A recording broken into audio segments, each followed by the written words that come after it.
Hey! Welcome to Gutter Trash, episode 165, The Infinite. My name is Eric. And I'm Jason. You're laughing already. Was it the intro, or is it the subject matter? Oh, no, it was you saying the infinite. Okay. Yeah. It conjures a lot of images. Yeah? Ooh, ironic. Oh. Or, is it ironic? I no longer know the definition of the word irony. Oh, because it's been, destroyed by our age group over the years? Yeah. So, is it ironic that it conjures up images and is published by Image? Oh, Or is that just a coincidence? Yeah, right. It'd be ironic If it conjured up images, but the story was about a guy going blind. Okay. That'd be yeah. Speaking of going blind, did you wish that you would have while reading this? Yes. I'm not looking forward to this episode. Oh, yeah? I am not. Really? I do not want to talk about this book. Mm-hmm. Is it because you're still formulating an opinion? No. I think my opinion is set in stone. Yeah. Because I have, in the past, I guess, first of all, we should say, for those that don't know. Oh, yeah, that's right. We hadn't ever said. This book is The Infinite, published by Image Comics, written by Robert Kirkman, creator of The Walking Dead and Invincible, Astounding Wolfman, wrote a bunch of stuff for Marvel at one point in time, like The Irredeemable Ant-Man. Marvel Zombies. Marvel Zombies, yeah. And drawn by Rob Liefeld. And you know Rob Liefeld. You know Rob Liefeld. Captain America Man-Tits. Youngblood. X-Force. New Mutants. New Mutants. Hawk and Dove. Current Hawk and Dove. Deadpool. Deadpool. Future Deathstroke.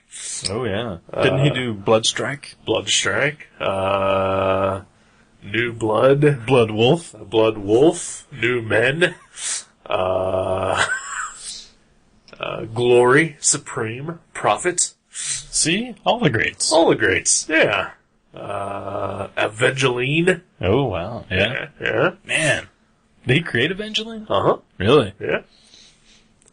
Back in the 90s was the licensor of Battlestar Galactica comics. Way before the Battlestar relaunch. Huh. Did he do those? Oh, he yeah. did those comics? Wow. Well, he did some covers. Oh, okay. Yeah. He did that awesome Levi's commercial. Of course, Spike Lee's Levi's commercials. Button Your Fly. Yep. And now the Infinite. And now the Infinite. Yeah. It's a time travel story. It is. It's, yeah. It's, I don't Alright. You seemed really excited about this. No? Last time, when I picked it. No. Oh, I mean, yes. But for not the reasons I think you think. Okay. For the reasons that are actually happening now. Was I excited? Oh, really? Yes. Because everything that I was expecting happened. Okay. Yeah. Like it's awful. Yeah. It's the worst thing I've ever read. Really? Yes. Man. And I read all issues of Eve of Learning Wake the Dead. Wow. Did you read all 4 of these? Yes. Yeah, me too. Good.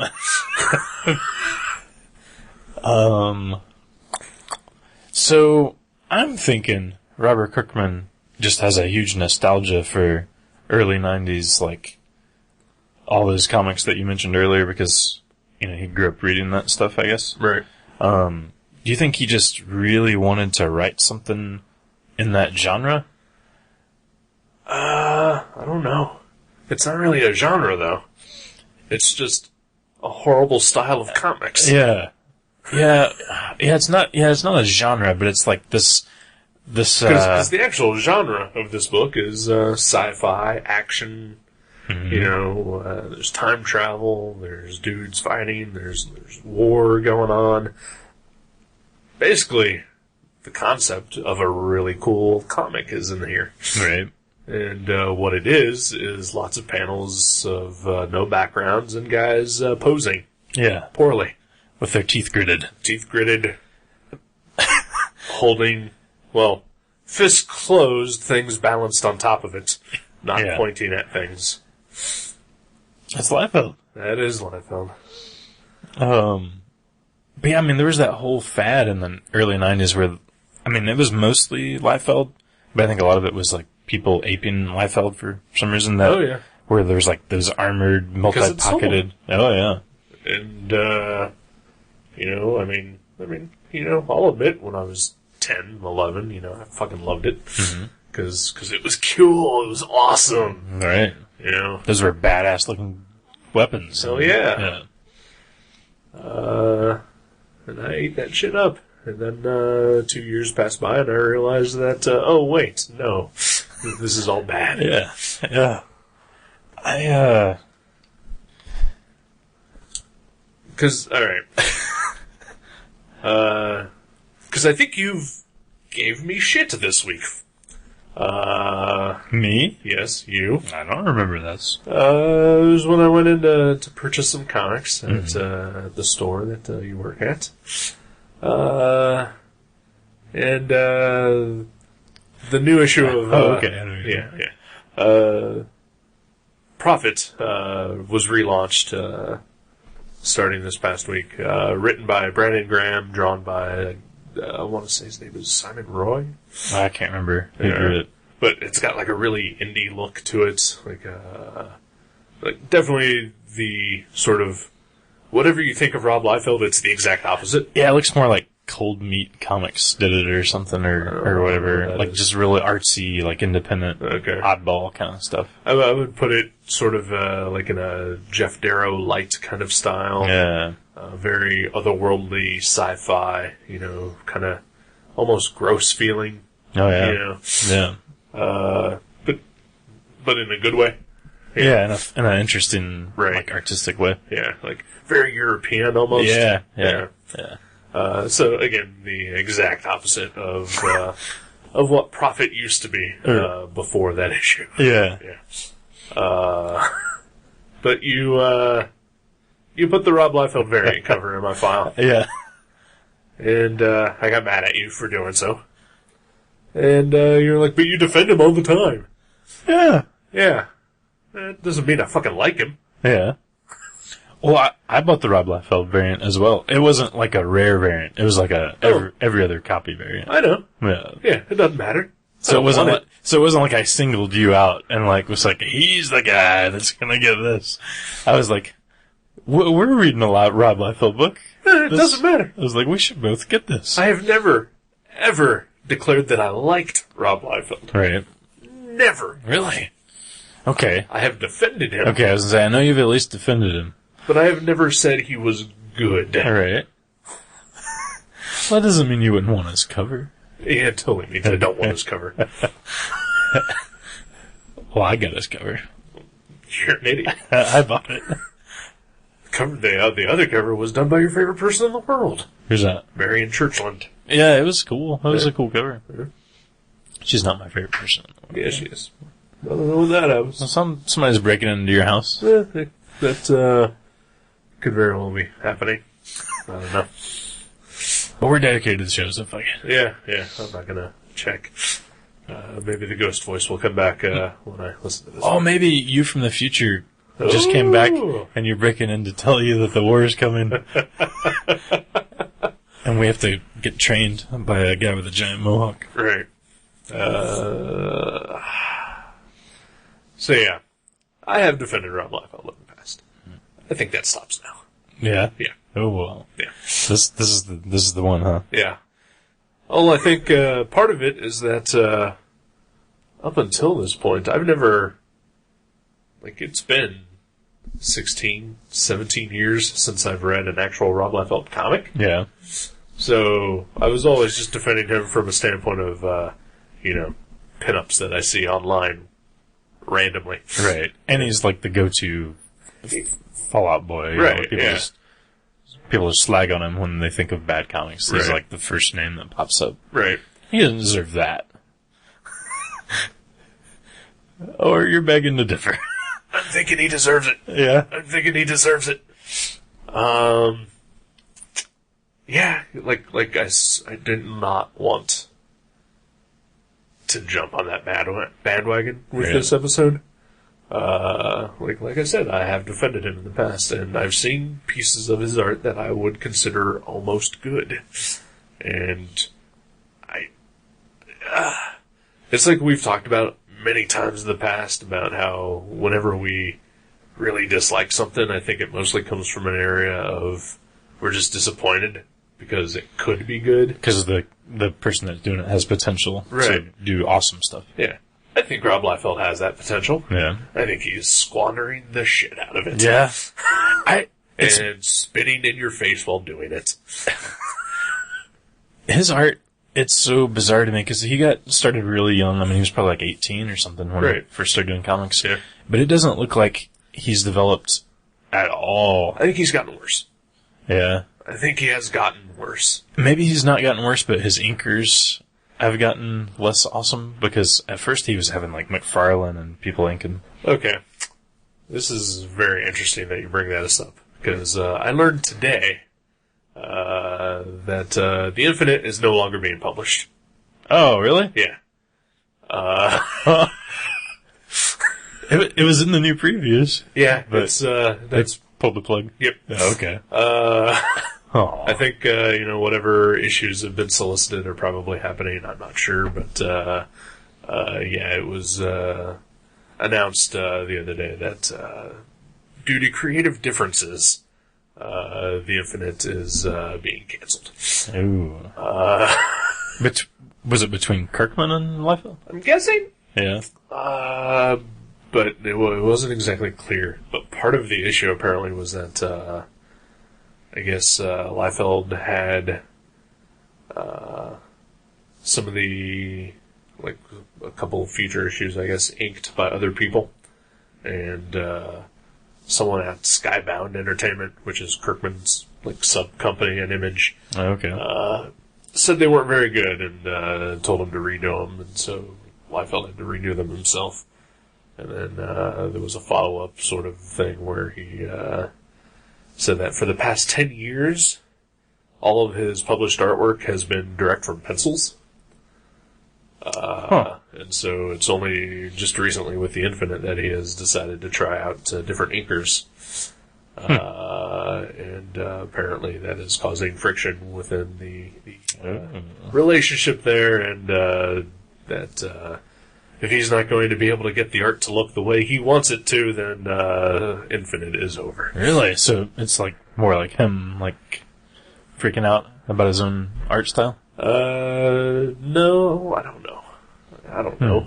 I'm just telling you what I'm reading. Mm-hmm. I have no insight into this. Right. Other than that, somehow due to that and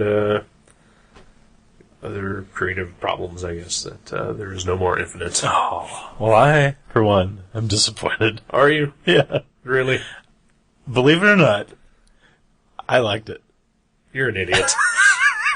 You're wrong. I added it to my file. Why? And I doubled our order. Why? Because we were only ordering one copy for a guy, and I ordered a second copy for me. What is your problem? What is wrong with you? I guess I would put it halfway into the guilty pleasure category where... How can you gain any pleasure out of this? There's something about his artwork that, like, I clearly don't like that style at all. So basically, you gave me shit. When you're the fan. Fuck you! I think you actually misinterpreted, because I wasn't giving you shit. I was like, that's an awesome cover. And, I bought it. I looked at both of them and I was like, I want the Liefeld one. So I bought the Liefeld cover. What is wrong with you? It's like I've wanted to like something by him for a long time. Right now, Seth is rolling in his grave. He's not even dead. Or he killed himself during the first few minutes of the show. Kill himself as soon as he heard you said you liked this. Oh. That's very possible. Don't get me wrong, like, I felt a little dirty for liking it. But, I just thought it was fun. It was like, I mean, there's a part of me that thinks he's sort of like the Ed Wood of comics, where, like, he wants to make good stuff, he just doesn't know how. Everybody wants to make good stuff. But they usually figure it out 20 years into their career, you know? You would think. That means that he's just plain bad. Yeah. And that is not to be celebrated. Ed Wood is not to be celebrated. Yeah. Unless you're talking about the Tim Burton movie. Yeah. Well, I enjoyed Tim Burton, or Ed Wood movies mostly when I was like a teenager, you know? Like I watched Plan 9 when I was like 14 and I thought it was awesome, and I feel like the same kind of thing with him, like it's so bad that it's fun to watch it unfold. And at least with Kirkman writing the dialogue, it was like, at least the story, I mean, there wasn't much of a story. I mean, like you said, it was basically just a time travel action extravaganza. But this is the kind of concept that should have a story. Yeah. You know, this should be full of things, not But I wonder, pinups. I really feel like Kirkman maybe was like pandering or catering to that style. He totally was, and it's awful. Because he could do so much better. Yes. Yeah. Oh, I agree. And it is like Kirkman gave himself a lobotomy and then decided to write The Infinite. He just jabbed a fucking spike through his head and said, "Infinite!" That was him typing, right? Yes. I agree. I agree with that. That really hurt my legs. Maybe that's why Kirkman had to stop writing this. He hurt his legs typing. and I agree with you. I think the same reason you hate it is the same reason I like it. But I think he did string together a bunch of like Liefeld action scenes and pinups. Yeah. Like I think that's what he did. That is, oh man, yeah. But I think he purposely wrote it bad. Like, I don't mean like he was like, well, you know, maybe I'll say. I know. Like, I think he was like, I'm gonna make this bad, because I think there's like, it almost seems like almost seems like a parody. Like, there's like 2% of me that thinks like he did it as a parody of Liefeld. Right. But I know he loves Liefeld. Yeah. Like they've attempted to work together many times in the past. Did they do, yeah, what was it? I know they were attached to something before, but I can't remember what. I remember they were going to do a Killraven series for Marvel. Oh, wow, really? That, just fell through. And I want to say that Kirkman wrote, or at least was supposed to write some Youngblood for a while. That might have been that might have been, like, not at Image, or at Image? Yeah, at Image. Okay. Yeah. Okay. I guess it was Kirkman that sort of got Liefeld back into Image. Really? Yeah. Yeah, I mean, maybe it is like a guilty pleasure, like sort of like my Poison tattoo, like I like Poison still. Right. And like, there's a part of me that legitimately likes them because, you know, I mean, for as crappy as they are, like, they knew how to play their instruments, but it's mostly... Yeah, but Rob Liefeld doesn't know how to play his instrument. Rob Liefeld is still the 14-year-old trying to form a band in his garage that, despite the fact that he's now in his 40s, still can't figure out how to play the guitar. But you've heard the bass line on Unskinny Bop. It's like, I don't think he used his left hand to fret a chord. It's just like, he was just like smoking cigarettes and moving picking the top string. Yeah, it's passable as art. It's just not good. It is not. He has gotten worse. He has absolutely gotten worse. Okay. If you look at some of his older stuff, like if you look at the first couple issues of Youngblood, I mean, they're not good. Oh, but, yeah. At least it almost seems like he's trying, and now it's like he's not. He's not even trying anymore. And I think that is his biggest fault. And, it's bad. It's bad. He's lazy. Mm-hmm. It just comes down to he's lazy. And this is why I always fear that I am the Rob Liefeld of, like, my group of friends. Oh, no. No, seriously. Every time I look at a Rob Liefeld comic page, and now that I've immersed myself twice, I have read this book twice to attempt to try to find something good in it. And so I have immersed myself in this book. 4 issues. There's an ad for Super Dinosaur in the end. That's kind of good.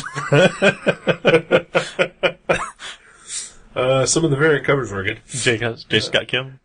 The day that I see a J. Scott Campbell cover and say, that's awesome, is the day that I know that my life is over. Because I don't like J. Scott Campbell either. But his fucking cover is awesome. Compared to what's Compared to the 200 previous pages. Yeah. Probably 96 pages. Yeah. I don't know. But yeah, every time I look at his comics, I see me. And I see the reason why I don't do comics anymore. Because I am lazy. And I get bored and I get tired when I'm drawing comics. Rob Liefeld does too. He just finishes the parts that he likes and then screw everything else, and then cranks out a book. Yeah. Leaves it to the colorists and the inkers. Yeah, he's like, backgrounds, that's what the colorist's for. Yep. Yeah. Change the color.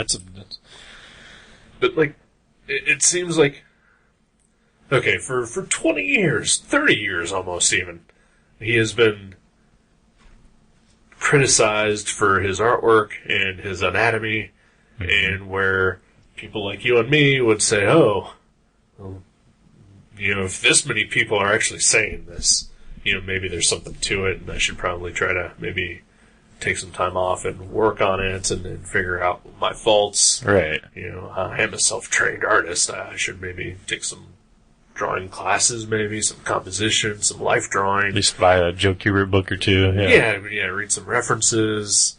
But what he does is figures out the worst way to do it in the opposite direction. Like he just amps it up even more. Right. Because, his figure drawing is atrocious. Oh, yeah. It used to be, like, you would draw a figure, and, like, their torsos would be really tiny, and now they're all 4 times as big as the rest of the body. With, like, 8-pack abs, or mostly it's just random ink scribbles where a stomach should be. Yeah, I'm seeing most of these things as I flip through the book right now. Yeah. He is drawing feet. Yeah, I mean, there are some eclipsed in fog and whatnot. But, a couple times, yeah. But yeah, he is putting some feet in there, which you never saw in a Youngblood comic. Right. And I know in the sort of the mid to late 90s, he went in the opposite direction and just started giving everybody gigantic boots. To say, like, see I can draw feet. Yeah. They're gigantic now. How can you miss them? Right. But he has not learned a damn thing about storytelling, about pacing, about design. Character differentiation. Oh my god, the character differentiations. Can I talk about this page? Speaking of that? Yes. Is that the page you were going to... I was just going to talk in general, but by all means... There's something I definitely wanted to point out. All right. There's this scene, and when the first issue of Infinite came out, we flipped through it at work, and we were just like, oh my god, like, Jeremy's like, look, this is... He's like, they're supposed to be in a van, like, all 3 of these people, and... Right. It's just horrific looking. Right. And, but when I read it, the same very page, the future Bowen, the guy that's like in his 40s or whatever, right, is driving, and then like the younger Bowen is in the passenger seat, and his friend is in the back seat. Right. And there's a scene where he's trying to tell his friend that that's him in the future. He's like, Case, look at him, he's me. He's like, that's impossible. And he's like, oh, where is it? Oh, I thought it was the same page where he says something about, he's like, we have the same face. But if you look at it, everybody on that page has the exact same face. Right. Case and Bowen, like the young guys, they both have the exact same eyes and nose and mouth and eyebrows, everything. Just different hair color. Yeah. Slightly different hairstyle. So I wonder if that's a joke. Like, if it's like... No, that's just Rob Liefeld. But I wonder if Kirkman's making fun of Liefeld. No. Because he wrote the words, but... Yeah. But, okay, so the plot of this is basically, the main character is Bowen. He's from the future. This evil group called the Infinite have taken over the world. He steals a time travel belt, and goes back into the past to recruit his younger self and the younger version of his best friend to stop the Infinite before they actually take over the world. Right. So we're dealing with a character who is in his 40s, meeting his past self who was in his 20s. Yeah. He like saves himself from getting into some trouble. Yeah. And then he like tries to like train him. Oh yeah, right. It's on the previous page. Like she's like, look at him, he's you, and he's like, look at my face. Don't I look familiar? Don't I sound familiar? Right. And everybody on the page has the same face. All right. I'm 33. I have been 6'3" since I was about 18 years old. I'm probably not going to grow anymore. Right. In fact, I'll probably shrink. Right. And when you get in your 60s, right. Old Bowen is like 7 foot tall. Young Bowen is like 5'11". Yeah. Yeah. That doesn't happen. Maybe he's wearing. And also, no wrinkles. Disco or shit? when he does have wrinkles, they both have wrinkles. Well, yeah, all the wrinkles. I mean, they're all formed from gritting. And just extra cross-hatching instead of wrinkles. Yeah, it's atrocious. But even worse is when we meet the bad guy, Imperius, which is the most generic name of a villain ever. Oh yeah. Okay. Apparently, in the past, we also meet his future self as well. So there's two Imperiuses going on. One of them is about 12 foot tall, and the other one is about 4'3". Well, just to show you who's older. Right, yeah. So apparently Rob Liefeld thinks like a 4-year-old. Maybe that's true. Maybe he does just have like the mind of a child. I mean, that's very possible. Because when you're young, like, big people are older. Right, yeah. It makes sense. No, it really makes sense. Like, because everything that he draws looks like something like a child would draw. Like, giant boobs, pouches everywhere. Yep. You don't like feet? Don't draw feet, just hide them behind something, you know? Don't like drawing backgrounds? Who the fuck cares? Yeah. Don't try to use any perspective. No. Never. Or no proportion or anatomy. And then, but all the names, not just oh yeah, all the names are terrible. Oh yeah, there's core and dual and it's all bad. Yeah. I mean, but I think it's fun. Oh, and I just really want to know if I'm laughing with him or at him, you know? Right. Because I think even once before, like, you jokingly said, maybe Liefeld's just playing a joke on everybody, and like... I thought so for a long time. That was, like, part of my defense was that... Because, I still feel like he can draw a thing if you wanted to. Right. And, like, just some of the stuff that he draws are so ridiculous that you have to wonder if he's just being a bullshit artist. Right. And pulling one on everyone. But after reading this, I don't think so. I think he's just retarded.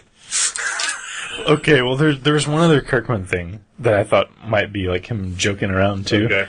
Like, halfway through the book, when, both of the Bowens they meet up with the giant, golden armored mohawked guy named Core. Yeah.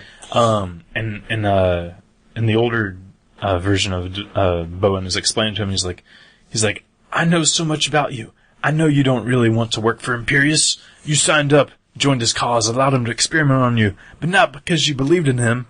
And then he punches him and he goes, boom! There's some great sound effects in this book. He says, you did it to save your daughter, but he was lying to you. You can't help her. There's no cure for her. She dies. And then, like, there's more sound effects. Right. And then, like, much later. There we go. Okay. Yes. Yep. Much later in the book, towards the end, Core finally realizes, that, right. He's like, yeah, Imperius was playing me. And he's like, I have no other choice. That man, whatever he is, he lied to me, used me. He never had any intention of curing my sister. I won't let him win. Okay, wait a minute. Sister? Core just said sister. I thought they were talking about his daughter. Yep. And even between there was another reference to it, and he says daughter. Yeah. Yeah, because right before we came in here, I was looking for that exact page. Right. Because, yeah. And, like, Kirkman seems like a pretty meticulous, like, writer. Yeah. Like, so I gotta wonder, Is he just, like, writing it bad on purpose? I don't know. It's so hard to... It's hard to say. Because, I mean, that is clearly something that Rob Liefeld would do. Yeah, exactly. And like, not know about it. Right. You know, yeah, because, I mean, just... As far as the fact that, you know, panel to panel, characters can't look the same. Like, he is not going to remember that, you know, the detail of a character's personality. Right. Yeah. Oh, yeah, I'm trying to find it now, but I don't know if I can, but there was a scene, like, whenever the issues were coming out, I was flipping through. Oh, yeah, here it is. I think this is it. There's a scene where they're getting guns, and, like, in one scene... Oh, shoot, I can't find it. It's not that page. There's a scene where they're like, loading up with guns, and in one panel... Bring their friends? It's fun to lose and to pretend. Oh, shit, I can't find it. Can I say something? Oh, yeah. For that? Yeah, speaking about loading up on guns? Yeah. Not Nirvana related. I think the same scene you're talking about. Like, the two younger versions go to the warehouse, headquarters, whatever, for older Bowen. Yeah. And they see the room full of guns, and they're like, oh my god, this weaponry is so high-tech, it must be from the future. I've never seen anything like this. And then the very next page, in present-day setting, they go to a military base, where the guards standing outside the military base are using the exact same types of weapons. Yeah. Is that what you were talking about? Well, no, this one, I mean, it's the same exact Type of scene, thing? Yeah. but like, they grab these guns. I can't find it. They grab these guns, and then the next... Oh, I think this is it. Oh, shit, that's not it. They grab these guns, and in the next panel, like, the guns that used to be, like, giant are, like, tiny in their hands. Oh, yeah, that like, happens all the time. They're changing sizes. Oh, yeah. It's like, maybe that's what future technology is like, the guns, like, change to fit your situation. Right. You know, like, oh, you need a bigger shot here, so the gun, like, expands. Sure. Yeah. The exact same reason why Shaft never had a string on his bow. Yeah. Yeah, exactly. Technology. Flaboosh. You know, like a time belt. Right. Oh, the fucking time belt. The fucking time belt. There's a scene. Well, first of all, it's the fucking time belt. Older Bowen in the future grabs it off of Imperius. We never actually see that happen, but he's just got this thing in his hand. Oh, yeah. He, like, apparently made a slick move and stole a belt off a guy without him knowing it. Right. And also the fact that the entire time that we see that guy, he's never wearing a belt. Maybe because Bowen already went back into the future and, like, removed his belt. Sure. So he grabs this belt, which is just a white strip. Like, there's nothing about it that says anything. Right. It's like a robe belt that you get at, like, a hotel. Oddly enough. So then, later on, sort of that same scene that I was talking about earlier, where they're in the headquarters or whatever, older Bowen introduces younger Bowen and his friend to the time belt. So there's like this huge explanation of the time belt. Nobody's holding anything. Nobody is pointing to anything. There's just they're standing in a hallway with some lights. Well, apparently one of those lights is the time belt that is entirely covered up by word balloons. Yeah, yeah. Yeah, is that supposed to be the time belt? That is supposed to be the time belt. Okay. It looks like just a fixture on a wall. Yeah, that would be something to make prominent in the panel. Yeah, you know? yeah. Yeah, he's not a good storyteller. No. Which also makes me wonder, like, I think maybe part of the problem is that it's done Marvel style, where, like, basically maybe Kirkman and Liefeld even came up with the plot, and then Liefeld just drew it, and then Kirkman scripted it afterwards. Okay. And had to try to make sense of it. That's very possible. Yeah. That, I think, explains a lot of the, you know, weirdness that happens. Yeah. And maybe by the point when core thinks that he has a sister and not a daughter. That Kirkman had just given up. Right. Yeah, and there's the time belt again, which looks completely different ever since the other appearances of it. Okay, and then I guess like towards the end of the book, older Bowen takes the time belt to travel somewhere else to do something that we're not aware of yet. Right. And when he comes back, he now has a gigantic scar across his face. Just like a cable would. Right. It's right down his left eye through his cheek and mouth. Doesn't Cable have one of those? Or does he just have a glowing eye? No, he's got a scarred eye and a glowing eye. Okay. Yeah. Maybe he went to the future and hung out with Cable and thought he was awesome looking. Except that the very next time that we see Bowen after that, he no longer has a scar. And then, like, he's in this battle, like, with this woman who, she's, like, at a cafe or something that explodes, which the explosion causes her jacket to just disintegrate. Oh, yeah. And then the ensuing gunfight causes her sleeves to disappear. But Bowen is there, and he's doing his thing, and then he recruits her for the team that they're gonna go up against the Infinite. And when he shows back up, he has the scar again. And there's a bit of line of dialogue like, "Hey, good use using that masking device to cover up your facial scar." I didn't even notice that. Oh, yeah. Wow. So he's, like, fixing Liefeld's problems. I think so. Yeah. Wow.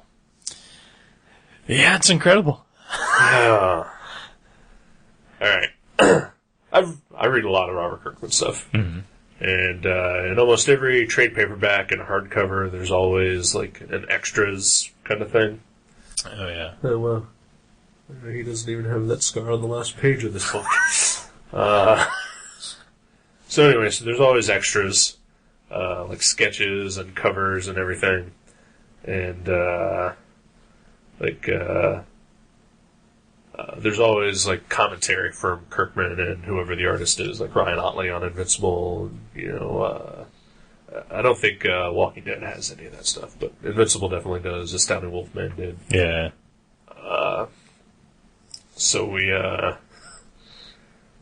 we get one sentence from Robert Kirkman, which is basically, on this page you'll see my layout for the trade paperback cover and Rob's layout, which was a great improvement. On the following page you'll see his completed inks. So we see Robert Kirkman's little thumbnail sketch, which is kind of how the cover actually turns out. Yeah. We see Rob Liefeld's sketch, which is actually way better than his finished product. Yeah. And also completely different. Yeah, completely different. Yeah. Yeah.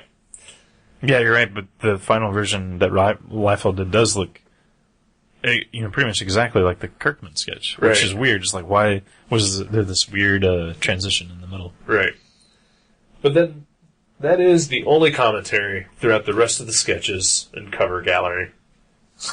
Kirkman had nothing good to say. Yeah. So it makes me think that, like, I think the relationship got strained a long time before this current blowout. Right. Alright, here's this variant cover that McFarlane inks over Liefeld, and it doesn't look half bad. Yeah. It looks a lot better in black and white, too. Oh, yeah. I agree, definitely.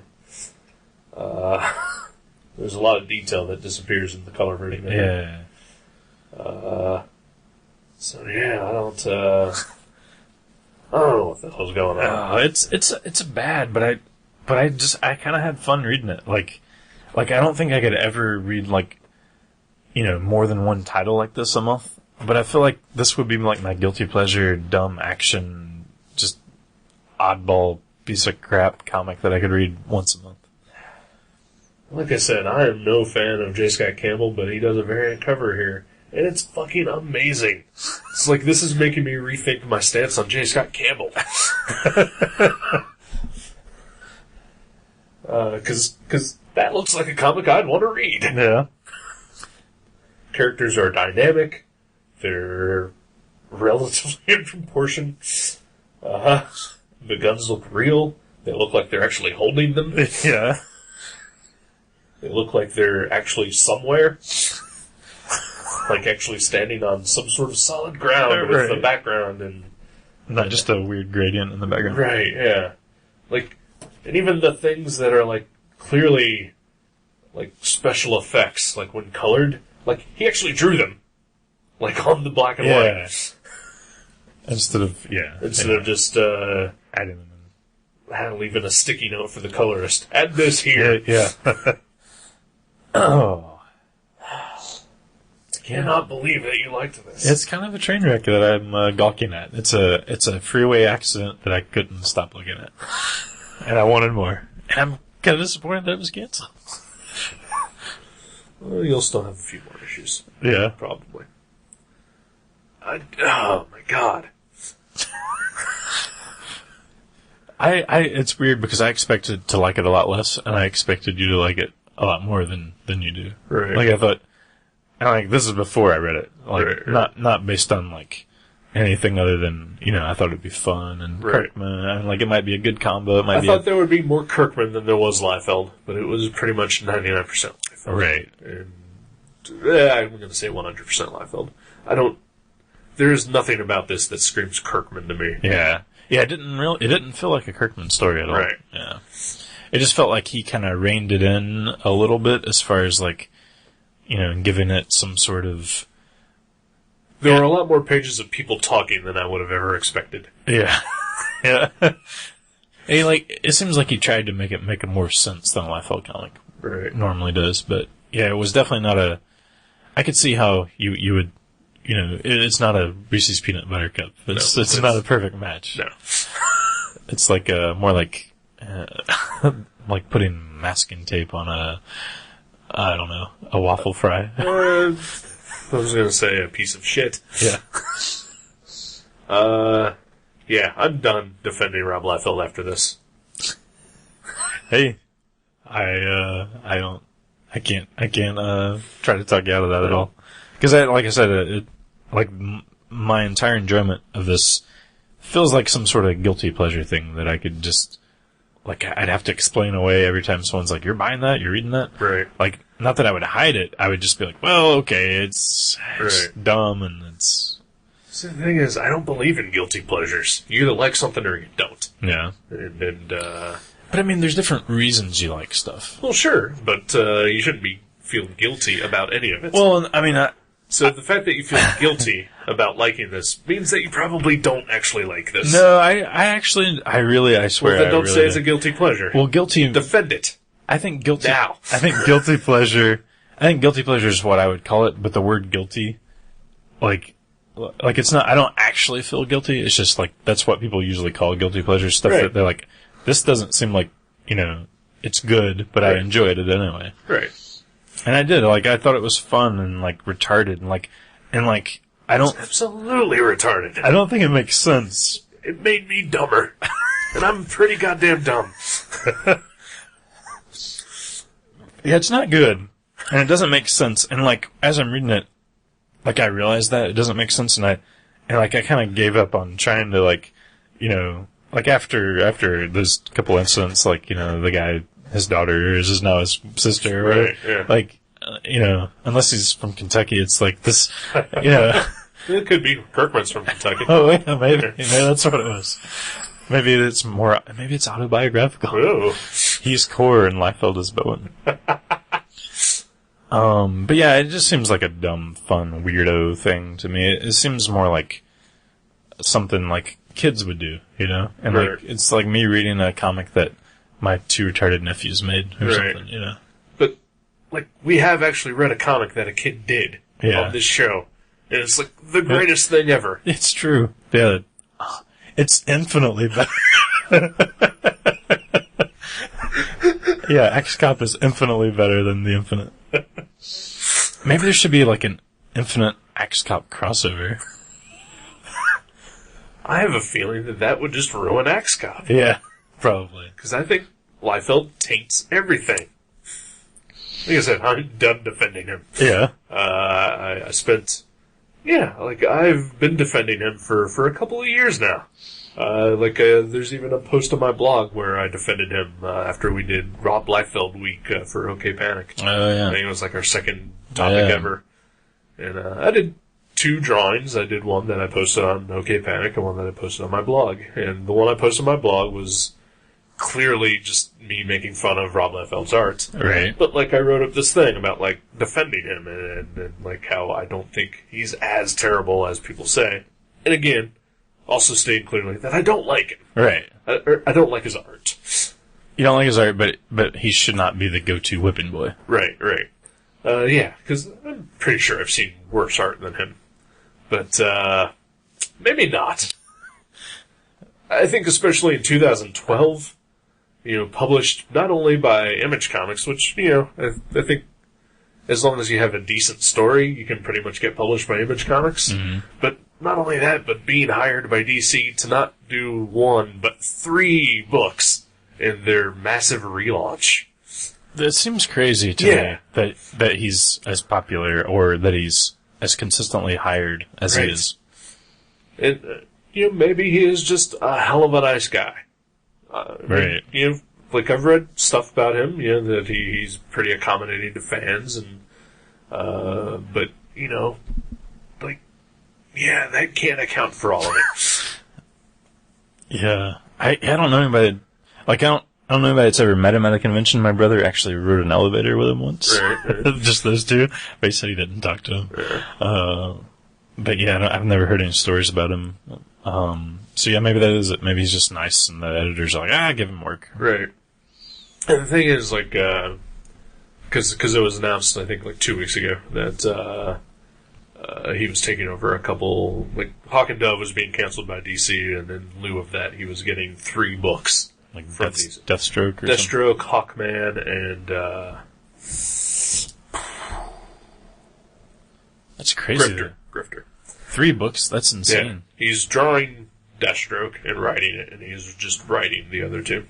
Which is, What? Yeah. That's even worse. Yeah. Well, I guess he's getting co-writers. Okay.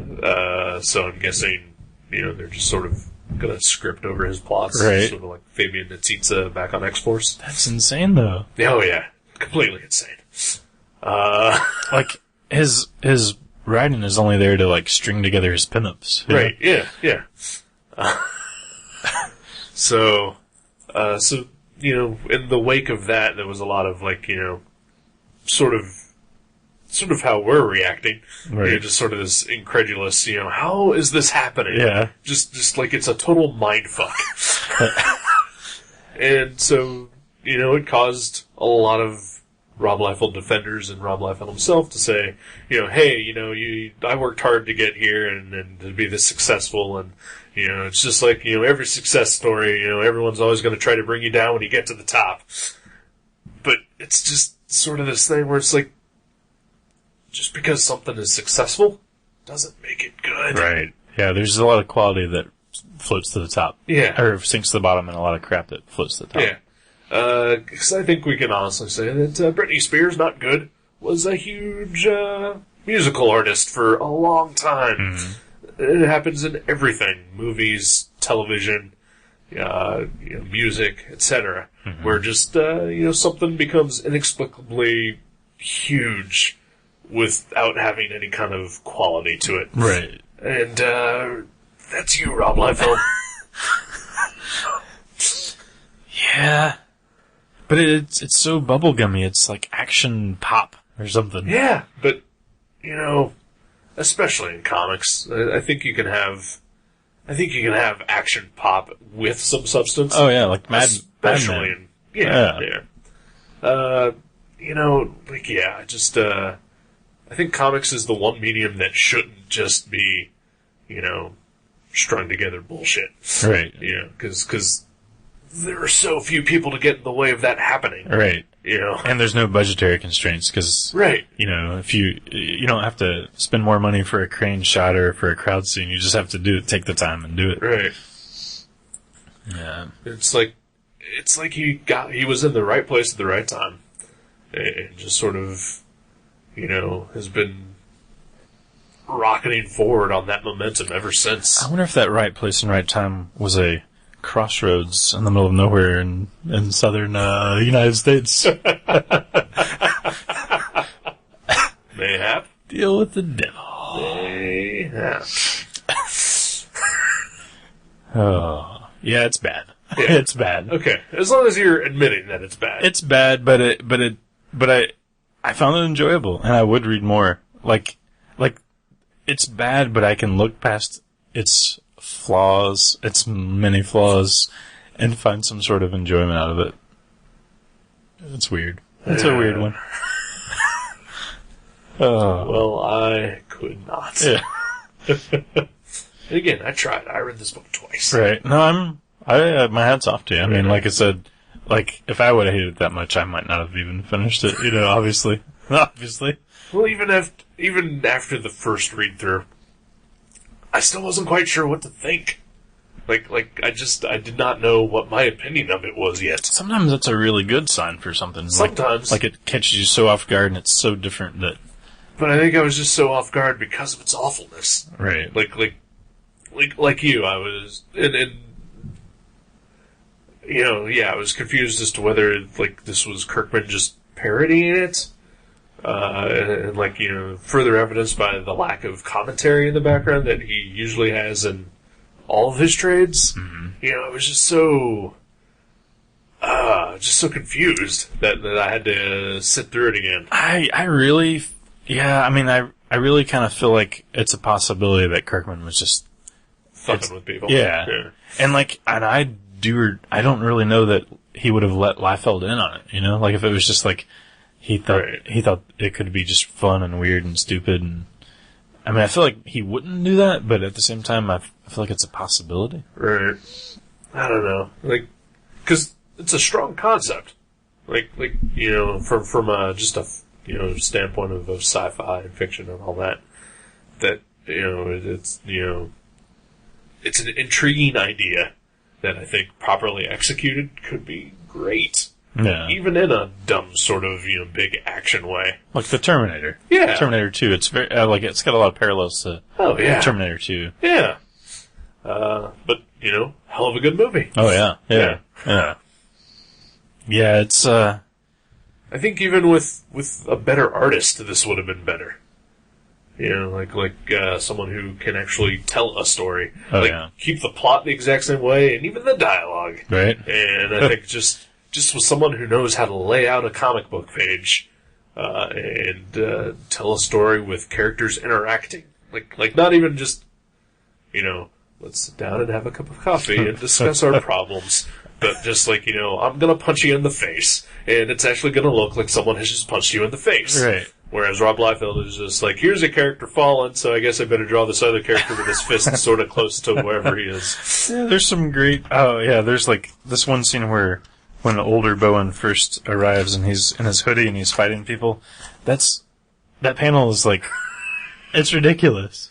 Well, he has gained 100 pounds from the previous panel and shrunk about 2 feet. And he's got this weird body posture where it looks like he's doing some sort of insane European dance, and then people are just falling over with sound effects around them. And it's bad. Yeah. It's bad. And there's one other guy at Mavericks that I know that read this, and he was in on Friday, and I said, so Justin, I said, you read The Infinite, right? You bought that trade, and because he special ordered the trade, right. And because he likes Kirkman, and he was like, yeah, and I was like, so what'd you think? He goes, eh. That's all he said. Yeah. And then he just changed the subject. And I was like, alright. Well, I have been, like I said, I wasn't looking forward to talking about this, but at the same time, I have desperately wanted to talk to someone about this for a while. Right. Just to vent. Oh, well, I'm sorry. I was hoping. Yeah. Cause again, Kirkman is a fantastic writer. And I thought that, well, if there is someone that could elevate Rob Liefeld, yeah, that Kirkman has to be the guy. Yeah, I honestly expected this to be a different kind of enjoyment from me. I expected it to be like, wow, he's, it's like Tarantino getting Travolta to shine, you know, Right, yeah, like yeah. that sort of thing. Yeah. But no, it was just like it was like Kirkman sinking to the level of a Rob Liefeld Right, comic yeah. for either nostalgia or parody purposes, and Right. I can't figure out what. Because I mean, you know, Invincible is insanely violent and it's action packed, but there's a story there and it's held together well, and you know, but he's got a super capable artist, you know, that are doing it to show you what's going on. And Right? I thought that, you know, maybe Kirkman could, you know, bring that kind of thing and play to Liefeld's strengths while at the same time enhancing Liefeld. But no, It just didn't. Yeah, it didn't work out that way. Nope. Well, I don't blame you. Like, I don't think you're nitpicking or anything. I just think you're right. It's awful, but even despite that, I enjoyed it. Alright, fair enough. All right, I gotta take a breather. Yeah, yeah. We'll be back. Hey, we're gonna have scars on our faces when we come back? Maybe. Okay. But Who then knows? we'll try to mask them. Oh, yeah. Yeah. Yeah. So that way they disappear by next episode. Right. Yeah.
Welcome back to the podcast called Gutter Trash.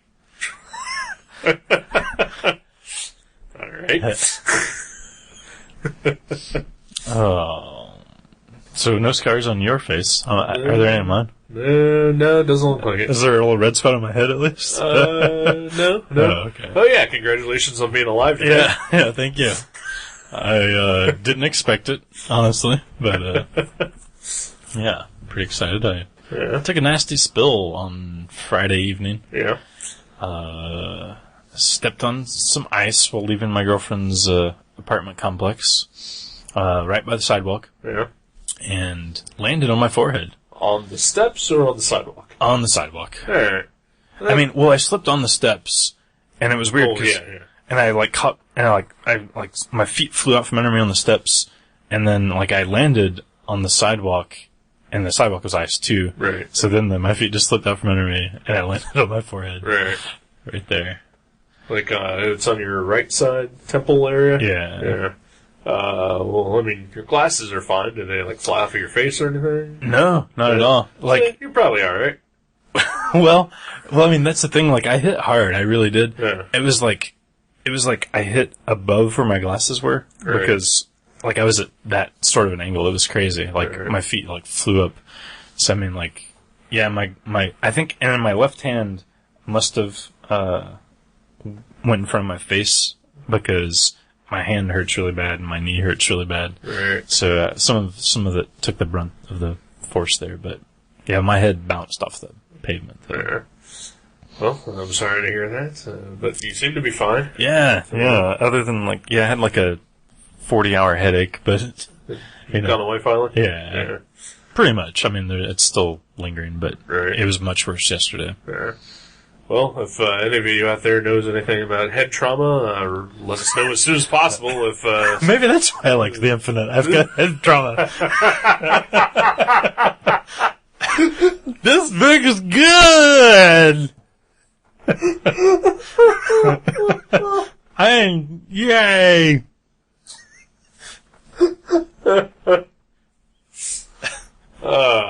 Seriously. If anybody out there knows anything about head trauma, make sure you let us know as soon as possible. Yeah. If this is a sign of something bad that's about to happen.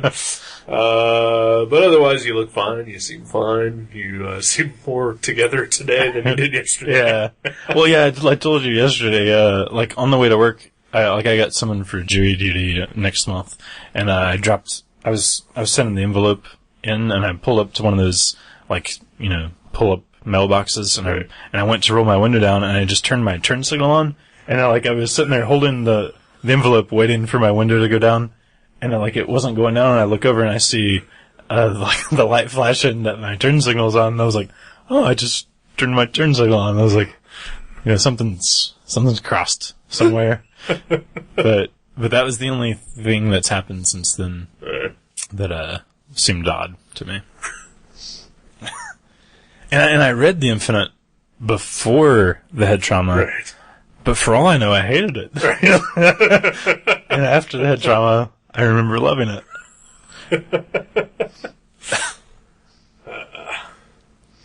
So, your wrist, you said you put it in front of your face to catch the fall. Does it, hurt when you do anything? Or is it just sort of like a dull pain? Yeah, I've got a dull sore, kind of like a muscle cramp kind of feeling. Because, I broke my wrist. Actually, I fractured it a long time ago. I was, out with my friends. I was, in the 6th grade, riding bikes. And, my one friend was like, hey, there's a car coming. And, I tried to pull over, as much of the curb as possible. Except there was no curb. There was just a ditch. Ooh. And, tumbled into it and put my hands out and, fractured my wrist. Of course, I looked up to see the car on the opposite side of the street. It wasn't even near me. So I got pissed off about that. Oh, yeah. But yeah, my wrist hurt for a day. It was a harsh pain. And, eventually, my mom was like, I'm taking you to the doctor. And, found out that it was fractured. Yeah. But just because, your instinct is to, throw your hands out in front of you. Well, yeah, I mean, that's probably good, because, you don't want, you don't want your face planted in first. No, yeah. I know, when I went to Puerto Rico, similar thing happened to my mom. We were, walking on the sidewalk, and it was one of those, areas where it's a little ramp, for wheelchairs to get up on. Okay. And she just sort of stepped off of it wrong, and just, went face first and, put her hands out and, shattered her wrist. Ooh. Yeah. Vacation ruined. Yeah. I guess better than shattering your skull, though. Yeah. You said that bike story reminded me, years ago, me and Doogie were out riding bikes together one summer, and it was I swear this is out of a montage in a 80s comedy movie, because we were riding our bikes, and there was this cute girl walking through the parking lot that we were riding through, and we both were kind of watching her as she walked, and we didn't realize, but instead of riding perfectly parallel to each other, all of a sudden our paths started to slowly merge together. And by the time we noticed it, we were a foot away from each other, and we both slammed on our brakes, and he just took flight. He just left, he left his bike, and his bike just kind of rolled and crashed off to the left, and he seriously, he shot into the air. It was Christopher Reeve style Superman, and he just landed on his chest and skidded across the ground, and I was like, oh my god. And I got off my bike and ran over, and he was just laying there on the floor, on the pavement, face down, laughing when I got to him. But it was out of a movie. It was just one of those bizarre sights that you don't usually just see unless it's being filmed for fun. I'm glad he's okay. Yeah. Glad you're okay. Glad you're okay. We're all okay. Yeah. Yeah.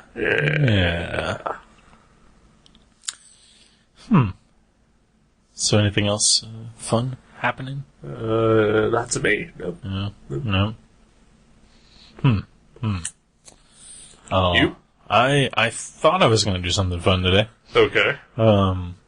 I got up early, as I invited you yesterday, to go to the Dayton Art Institute. Has a traveling exhibit of Norman Rockwell paintings. Right. And it's there for another, 2 weeks. And I decided to go today, so, my girlfriend met me at the house. Right. And we called Doogie to see if he wanted to go, because he's a big Norman Rockwell fan. Right. And he was like, after a little bit of talking him into it, he decided to meet us there. And so we got there, and there was a ton of cars there. I'd never had to park that far away from the art museum when I went there before.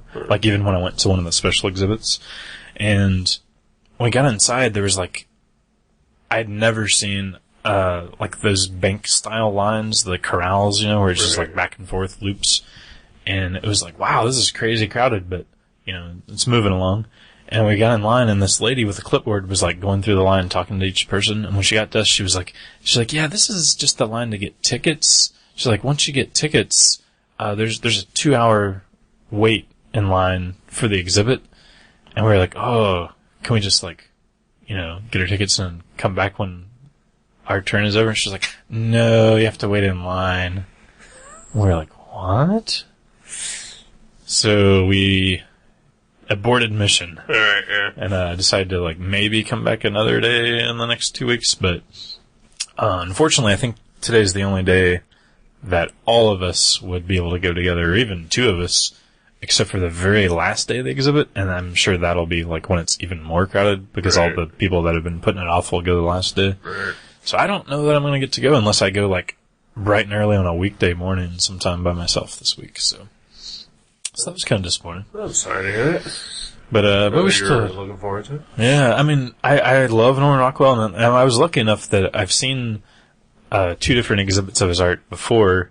Well, then you're not missing. So yeah, I mean, I'm sure I've seen a lot of them, because I went to New York to they had moved his actual studio to this museum, and it's the Norman Rockwell Museum, and it's it's right by the border of New York and Massachusetts. I forget which state it's actually in, but it was when I was coming back from Massachusetts, I stopped there. Right. And it was awesome. And they have a studio there. You can see his actual easels and all his paints and everything. And then they also had tons of his original paintings. So, I've seen a lot of his art, but I'd love to see it again, because that was 6-7 years ago. Right. But yeah, I mean, good for them though. I mean, that $15 a head. He said 2 weeks ago they were getting 500 people a day, and when it started or whatever. Right. And he said now they're getting 500 people an hour. Jesus Christ. Yeah. Wow. At $15 a head. Jesus. For adults. So that I don't want to disparage Norman Rockwell, because I think he's a fantastic artist. Mm-hmm. But at the same time, he's not exactly. He's not a Picasso, right? Right, yeah. So I would say he's very much middle of the road, mainstream America. And again, fantastic artist, but nothing that I would ever want to rush out and see. Yeah. So that I don't know if that makes me sad that so many people are lining up to see that, and not anything else that's usually there. Probably the other biggest thing that they've had there was when the Princess Diana's jewelry was on the exhibit there, right? Or the Maryland dresses and all that. I'm sure that was pretty huge. Right, yeah. So just, I don't know, it just makes me feel bad for art. See, I actually like Norman Rockwell. I like him a lot more than I like Picasso or Van Gogh. Right. But it surprises me because, I like him because he's got sort of, more like a cartoony style to his paints. And, but I mean, yeah, it surprises me that there's that many people. And I'm sure they're not all in the Dayton area. I'm sure there are a lot of out-of-state people traveling here to see it, because I don't know how many stops the exhibit has, but I'm sure there's not a bunch of them in Kentucky and Ohio and Detroit and everything, but or Michigan. But yeah, it surprises me that there's 500 people an hour. That just baffles me. That's weird. And I even asked him, I was like, I was like, well, how about during the week, like in the evening, because you guys are open until 8. I was like, if we came at like 6 or 7, he's like, oh, there's 500 people every hour until we close. Wow. He's like, sometimes in the mornings it's a little slower. And I was like, holy shit. Yeah. Wow. That's weird. Again, I don't know how that makes me feel though. Yeah. What if it was a Liefeld exhibit that was 500 people an hour? And I would begin my quest to blow everyone up. You just blow up the entire Art Institute. Yeah.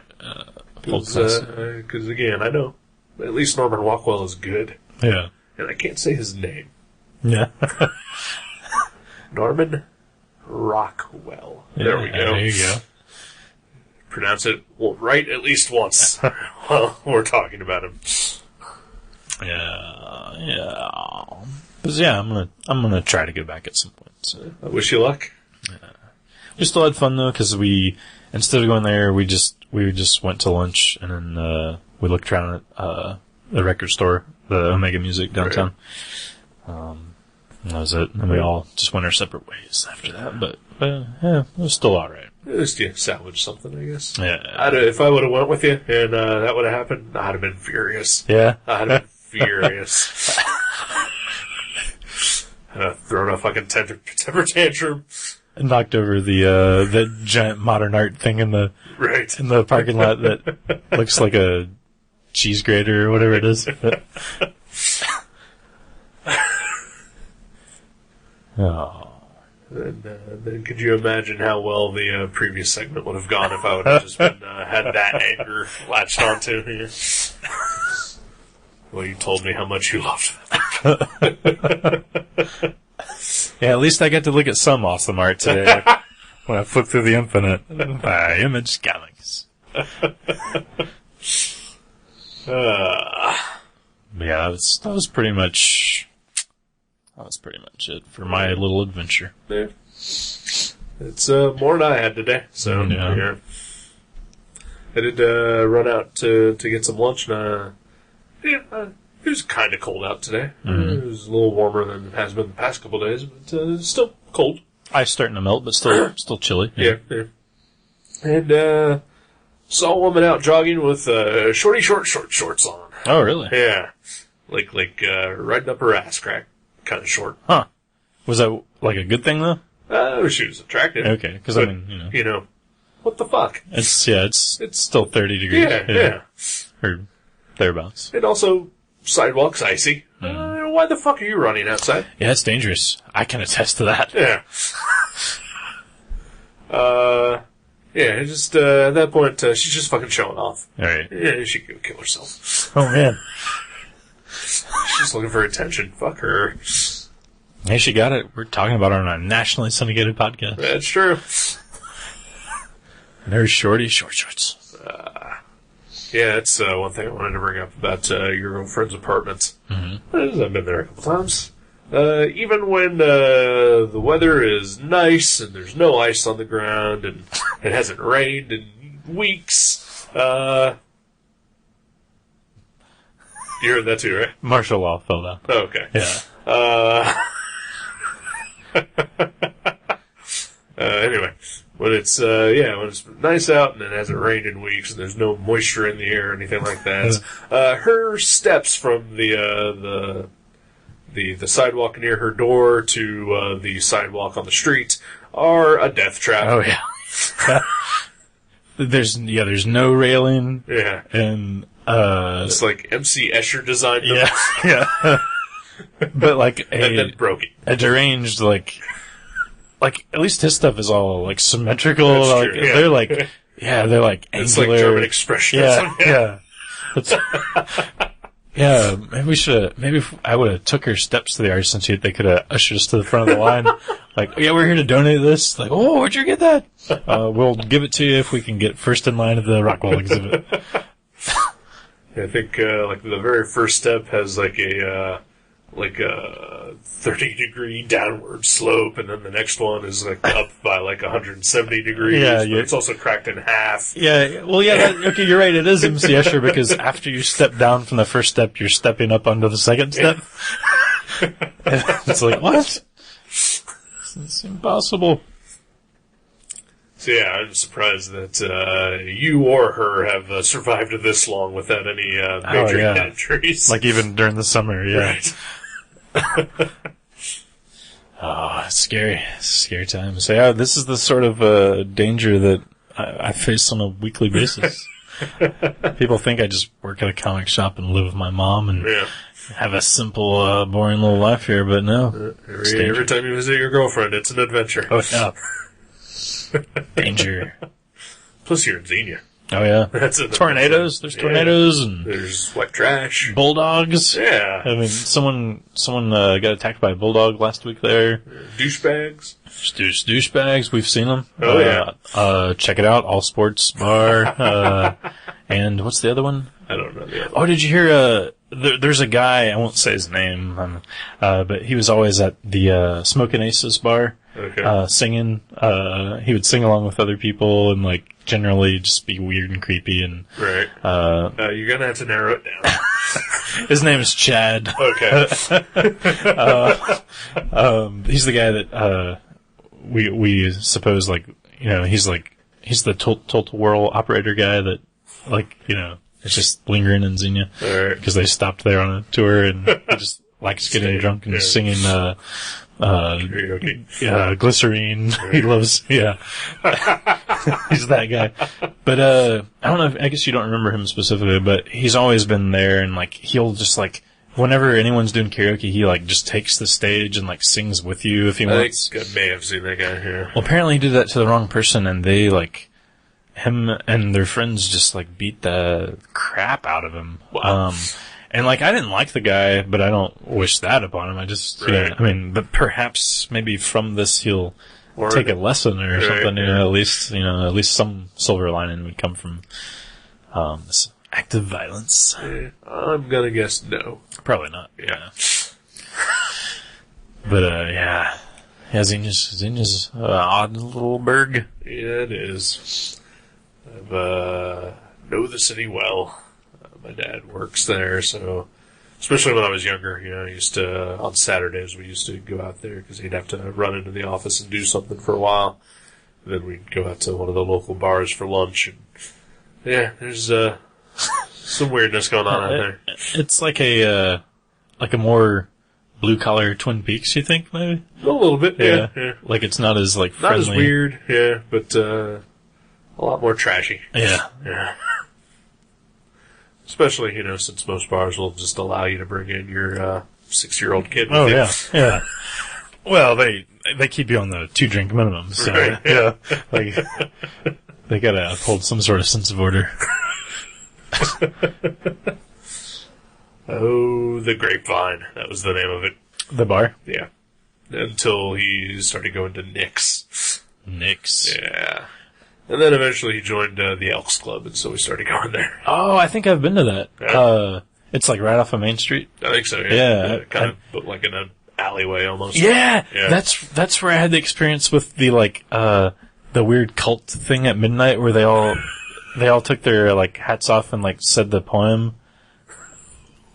It was like the blue chiming clock and then everybody had to be silent and then this elk guy did a speech at midnight.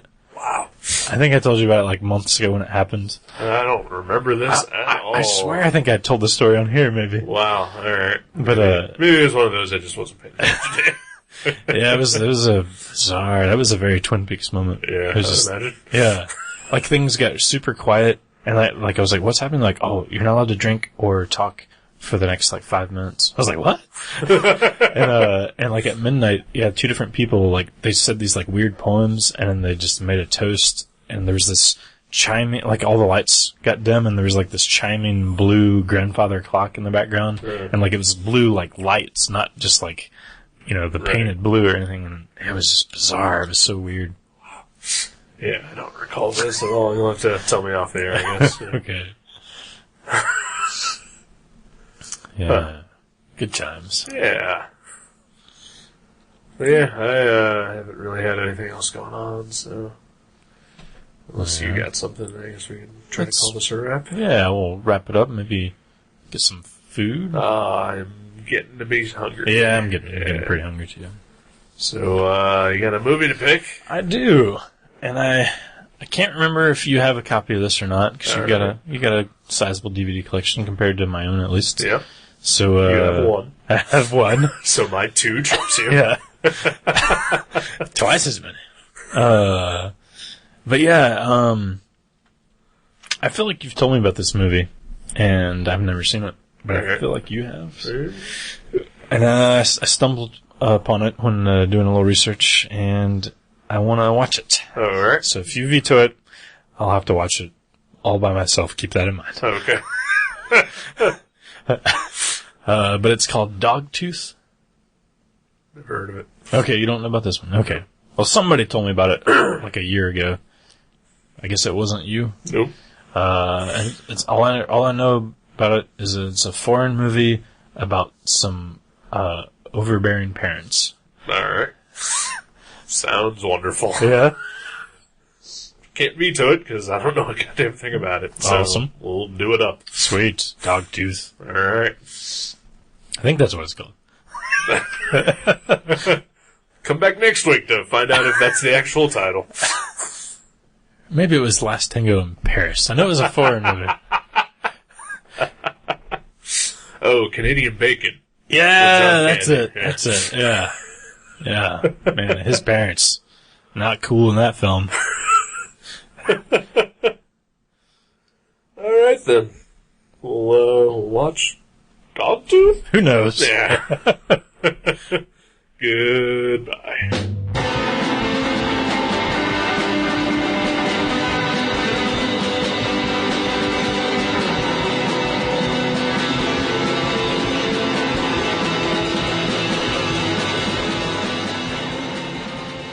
You can subscribe to Gutter Trash at iTunes or directly at guttertrash.net. If you go to iTunes, please leave us a review. You can email us at eric@guttertrash.net or jason@guttertrash.net. For more info, you can find us on Facebook, or you can go to seanborn.net or buyerbeware.guttertrash.net. Listen to our sister podcast, League Night, at league.guttertrash.net. Thank you for listening. Until next time.